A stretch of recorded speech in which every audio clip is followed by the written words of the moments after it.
What up, reader fam? Welcome back to my channel. Today I'm bringing you on a book shopping journey, and today's video is being sponsored by Inkyard Press. I'm not gonna lie, y'all, the anxiety has been hit in the past few days. I think it's partly because fall is beginning to hit full force, and while I love bits of fall, I struggle with this time of year because it really jacks up my mental health, and by jacks up, I mean jacks down.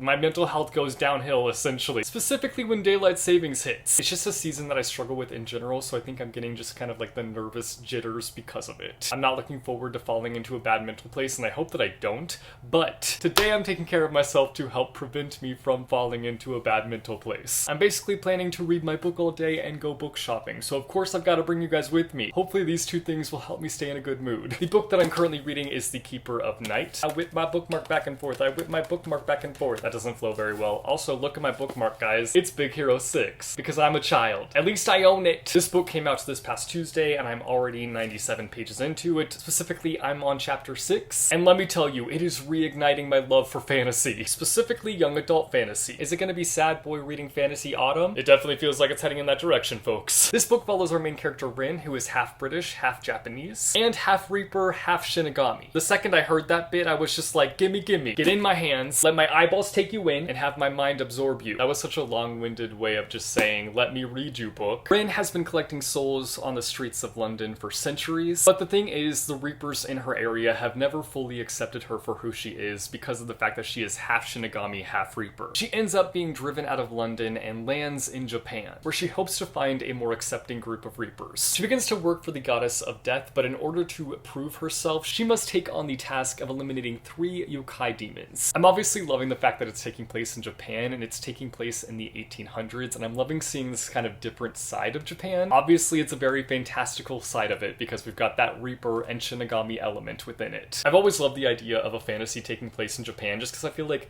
that landscape really lends itself well to fantasy. I'm also really excited about the Shinigamis being explored in this book, mostly because I love Death Note and that heavily features Shinigami, but it's the only text that I've read that's featured one, so it'll be fun seeing a different side within this book and seeing a half Reaper, half Shinigami. There's also a sibling bond that's threaded throughout this story. Like, a majority of this book is Rin and her brother going on this grand adventure together. It'll be interesting to see if their bond grows stronger or if they end up in like rocky road territory. Because if you have a sibling, then you know that too much together time can sometimes be too much. I'm hoping to get quite a bit deeper into this today. It's raining outside, so like literally perfect reading atmosphere. And then of course we're going book shopping today. One thing that instantly lifts my mood. Let's go, retail therapy. Let's go!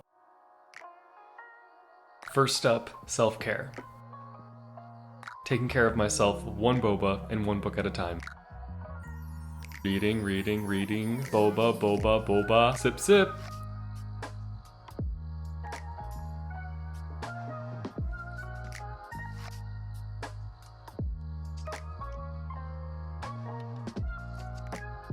To Barnes & Noble we go. Books, more books. Look at all these books.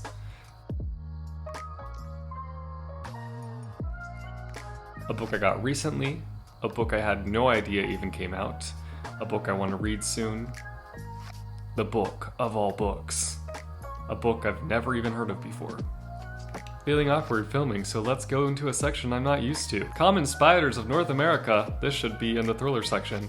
Superfly. More like, shoo fly don't bother me or I'll smack you with my book. Just kidding, I don't want no fly guts on my books. Eels terrify me. Like, they're just terrifying creatures. Honestly, the ocean in general terrifies me. Who knows what's in the depths of the ocean? Look, more books. I love looking at these leather-bound editions, but at the same time I have no desire to own any of them. I love this cover and this cover. I honestly don't think they have enough editions of Dune. This is one of my favorite sections for the designs on the signs alone.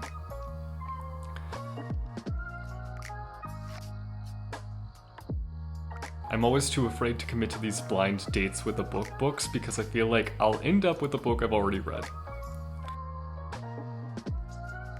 The way the bargain section always tempts me with its random books. I give Barnes & Noble a 2 stars for not giving me a bag to protect my books from the rain. How rude. Next we have a little indie bookstore. The wall of bearded men illustrations gets a B+ for beards.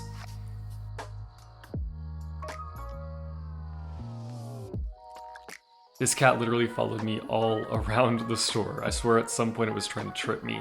Or maybe it was trying to get me to stay longer to buy more books. Like at this point I'm wondering if I should get a cat. They have a solid selection of used graphic novels, which I always appreciate, but I didn't see any that I felt I needed today. Look at this freaking cat. Books and books and books and books. Browsing, browsing, browsing, browsing. Being shook by how cheap their prices are. Found a throwback to my childhood.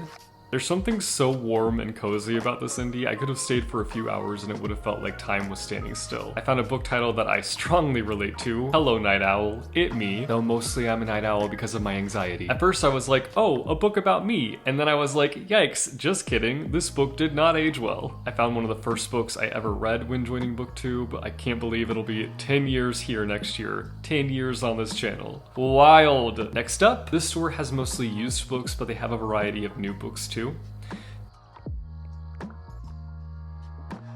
This is my face being surprised that they were playing a K-pop song. I kept finding books with cats on them and I couldn't tell if it was the universe's way of saying I needed a cat when my whole life has always been about dogs.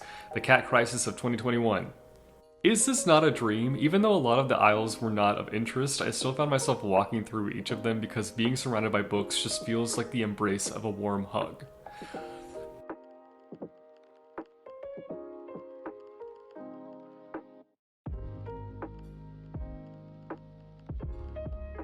There was a day when books used to be 95 cents. Imagine! I mean, I know the economy was different way back then, but still. That price jumped though, going from 95 cents to a whole $2. I had no idea this existed. Have any of you read it? I'm getting concerned by all these cats following me around. I don't think anyone wants to read this, myself included. I'm a little tired of people telling me I look like this guy. My grandma used to clip these comics from the newspaper and hang them on her fridge, so this makes me a little nostalgic. To answer your question, book, no. Remember when spilling the tea was spilling the beans? Those were the days. Me when talking about books. This is the face of someone shocked by the person having a blowout in the bathroom. It's one of those bathrooms where the whole store can hear everything going on in there. Here I am taking in all the books, breathing them in, wanting to touch every single one of them. I give this reading area a 2-star rating because low-key doesn't look comfy and I can't vibe with the mismatched furniture. Lastly, my favorite indie bookshop in town. I always have a hard time filming in here because I'm awkward, but I tried my best. This is the children's area, which is super homey and nice. I mean, it was originally a house turned bookshop, so of course it's homey. In fact, it used to be an Airbnb bookshop and you could sleep in the upstairs and wake up and go book shopping the next day. Why can't adult books have titles like these? Another cat, are you kidding me? I give this bookshop a 5 out of 5 with the reading seating. Hello, childhood. They have this little hobbit hole inside, which I love. Even though I still haven't set foot in the Lord of the Rings universe, I can still appreciate this area.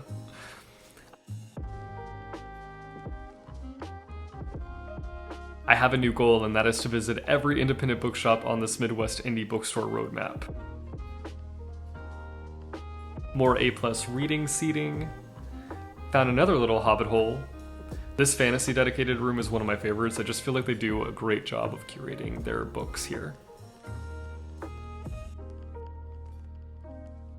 I'm back from my day of book shopping and I already feel 110% better than the way I felt this morning, the poopy way I felt this morning. I made some progress in the Keeper of Night, so let me share some of my thoughts with you. I'm loving how dark it is. I was expecting darkness going in because obviously we've got that Shinigami moment and we've got that Reaper moment, so of course there's gonna be some darkness, but I was not expecting it to be as dark as it is. And I'm also loving the sibling relationship that's at the forefront of this book. I'm 185 pages into it and I'm wrecking it based off that alone. It's making me feel that I'm turning over a chapter in my reading life and I'm going to be back on my fantasy kick ASAP. Now, it's haul time. I got a lot more books than I was expecting to get today. I went book shopping today thinking that maybe I'd pick up one book from each store just to show some support. Then I went to each store and ended up picking up multiple books, as it goes. First up from Barnes & Noble, I got The Invisible Life of Addie LaRue, the special edition, the special Barnes & Noble exclusive edition. So special, so exclusive, so rare. It's got a beautiful hardback moment, beautiful interior pages, a little letter from the author, and a built-in bookmark. I will say that the American special special editions are not my favorite. Like, why did they choose blue and red? They really said, America? Let's go for it. And to that I say, why? Like, why did they choose blue and red? I have questions. Let's look at the UK special edition. Guy clearly has favorites here. Then I got the little book of Japanese living. This was in the bargain section, which that section just always sucks me in. Typically there's not stuff in that section that I enjoy, but this one somehow found its way into my hands. Funny how that happens. It's literally just a peek of what it's like living in Japan, and it's written by a Japanese person, which really excited me because I feel like a lot of these like Japanese books are written by white people, and it's nice to just have a very authentic look at a Japanese lifestyle. Then I went to one of my indies, and they have a major selection of used books. They also sell new books, but I feel like most of the books that they sell are used. And let me tell you, their books were so cheap. I'm gonna give you like a price comparison as I go through each book I got. I got 3 books from this specific store. First up, we have here The Amazing Adventures of Cavalier and Clay. Now, I actually had this book way back when, but I ended up unhauling it at some point and then regretting that unhaul, which is why I mostly only unhaul books that I've read these days. The price comparison for this one is that it's listed as $14 on Amazon, and then this one was only $8, which I know is not a huge comparison, but still, I saved some money here. This is the story of a magician who teams up with somebody who has supernatural abilities, superhero-esque abilities, and we follow them on their adventures. Clearly, it's all in the title, The Amazing Adventures of Cavalier and Clay. Next up, I got Hirohito and the Making of Modern Japan. This is a book that I've had on my wish list for a very long time. I've been always hesitant to pick it up because of the price itself. Typically, I see the price and I choke, I gulp. I'm like, I can't justify picking that up just yet. It's typically listed on bookseller sites for $21.99 for a paperback. A paperback, a floppy one at that, but like, gulp, choke, nope. But that's when my little indie came through. When I saw this on the shelf, I was like, okay, let me just see the price. It's gonna be $21. I'm gonna choke and be like, nope. But then I looked at the price, it was only $8. Are you kidding me? Anyway, I've been wanting this for a very long time because it goes over some history within Japan and I want to know more about Japan, so I picked it up. Can't wait for a little history lesson. Then I got the hardback edition of Ready Player One. I kind of regretted picking this one up because I didn't really need it, but for some reason in the moment I was like, I need that for my book collection. It's coming home with me. So here we are. The original price for the hardback of Ready Player One is $18.99, and I got this for $7. Holla holla. Then I went to one of the used bookstores in my town, and the first book I got there is Murder at Mount Fuji. I always have a hard time finding translated books when I go to used bookstores in my town, so when I saw this, I snatched it and ran after I paid for it, obviously. And the last book I got there is The Wonderling. This is like a middle grade fairy tale-esque book, which I've been in the mood for lately, and it was only $6.50. Clearly, I need to be hitting up my indie bookstore and my used bookstore more, because what the heck? This takes place in a home for wayward and misbegotten creatures. I'm really excited to get to this one, not only because of like the fairy tale-esque vibes, but also because it has illustrations inside. Like, that just has me super excited. Finally, the last store that I visited is my favorite indie in town. I'll be honest, I was struggling a little bit to find anything that I was interested in this bookstore today, but then I went into their fantasy room and I saw this little like hobbit hole thing on the ground, and so I wanted to get some footage of it for the vlog. I'll insert it right here. It was at the bottom of a bookshelf, but in the back corner, I spotted this book, and as soon as I picked it up, I knew I had to have it. And that is this book right here, The Little Big Book of Chills and Thrills. It's filled with ghost stories, poems, legends, and lore, and so much more. Plus, it's filled to the brim with these vintage Halloween illustrations that I am just obsessed with, and I just felt like this was the perfect season to pick up this book. It weirdly felt like it was meant to be, too. Like, I was meant to find this book hidden in the back corner. Like, it just kind of felt like one of those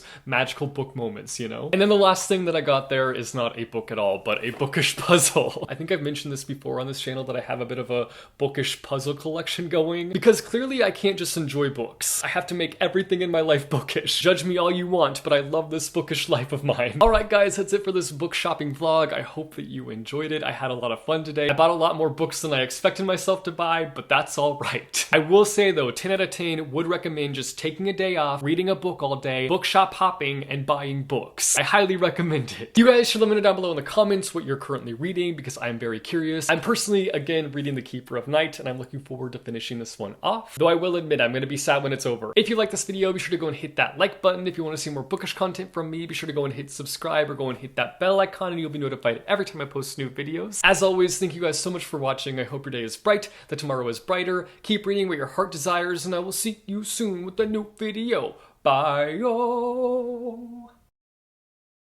This is a wook.